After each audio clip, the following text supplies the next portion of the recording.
Chennai love story movie review. నేను ఈ సినిమాకి వెళ్ళడమే జీరో ఎక్స్పెక్టేషన్స్ తో వెళ్ళా. ఎందుకంటే ఒక రెగ్యులర్ లవ్ స్టోరీ నుంచి మనం ఎక్స్పెక్ట్ చేసేది పెద్దగా ఏం ఉండదు. ఇంకా ఈ సినిమాలో పాజిటివ్స్ విషయానికి వస్తే ఈ సినిమాకి ఫస్ట్ పాజిటివ్ పాయింట్ ఏంటంటే ఈ సినిమా హీరోయిన్ శ్రీ గౌరీ ప్రియ పెర్ఫార్మెన్స్ అయితే లిటరల్లీ చితగ్గొట్టి అవతల పడేశారు. అంటే జనరల్ గా అంటుంటారు కదా వన్ మ్యాన్ షో అని చెప్పి.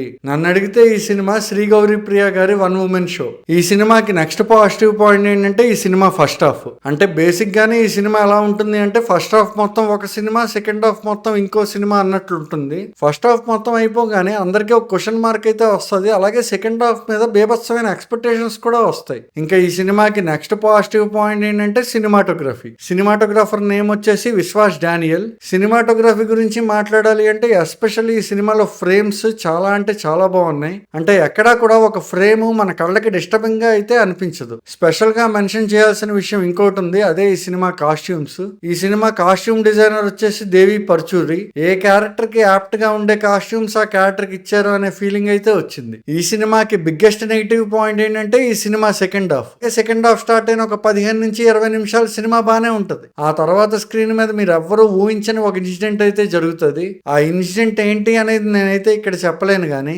ఒకవేళ ఆ స్పెసిఫిక్ ఇన్సిడెంట్ కి మీరు కన్విన్స్ అయ్యారు అంటే మీకు సెకండ్ హాఫ్ నచ్చుతుంది. కానీ ఆ ఇన్సిడెంట్ మిమ్మల్ని కన్విన్స్ చేయకపోతే మాత్రం literally second half torture feel అవుతారు. నేనైతే ఆ ఇన్సిడెంట్ కి అస్సలు కన్విన్స్ అవ్వలేదు. ఫ్రాంక్ గా చెప్పాలి అంటే ఆ ఇన్సిడెంట్ తర్వాత నేను సినిమాతో డిస్కనెక్ట్ అయిపోయా. నన్ను అడిగితే సెకండ్ హాఫ్ లో వచ్చే ఆ పాయింట్ ఏదైతే ఉందో అదే ఈ సినిమా రిజల్ట్ ని కంప్లీట్ గా డిసైడ్ చేస్తుంది. ఇంకా ఈ సినిమాకి నెక్స్ట్ నెగిటివ్ పాయింట్ ఏంటంటే ఈ సినిమా డ్యూరేషన్ 2 గంటల 59 నిమిషాలు ఉంది సినిమా.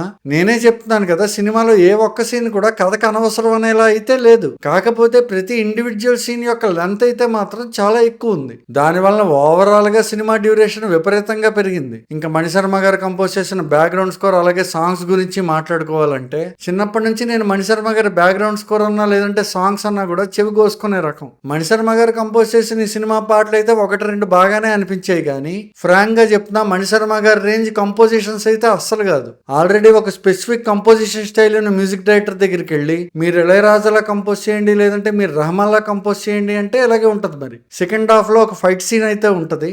ఆ ఫైట్ సీన్ లో మాత్రం ఇది మణిశర్మ రేంజ్ అనేలా అయితే బ్యాక్గ్రౌండ్ స్కోర్ ఇచ్చారు. ఇంకా చెన్నై లవ్ స్టోరీ సినిమా గురించి నా పర్సనల్ ఒపీనియన్ అయితే పర్సనల్ గా నాకు ఈ సినిమా ఫస్ట్ హాఫ్ చాలా అంటే చాలా నచ్చింది. బట్ సెకండ్ హాఫ్ మాత్రం లిటరల్లీ డిసప్పాయింట్ చేసింది. సెకండ్ హాఫ్ అస్సలు బాగోకపోవడం వల్ల నాకు ఓవరాల్ గా సినిమా అయితే మాత్రం బిలో యావరేజ్ అనిపించింది. కానీ చెప్పాను కదా, సెకండ్ హాఫ్ స్టార్ట్ అయిన ఒక 20 నిమిషాల తర్వాత వచ్చే ఒక స్పెసిఫిక్ పాయింట్ కి మీరు కన్విన్స్ అయితే మాత్రం మీకు ఈ సినిమా నచ్చే అవకాశం అయితే ఉంది.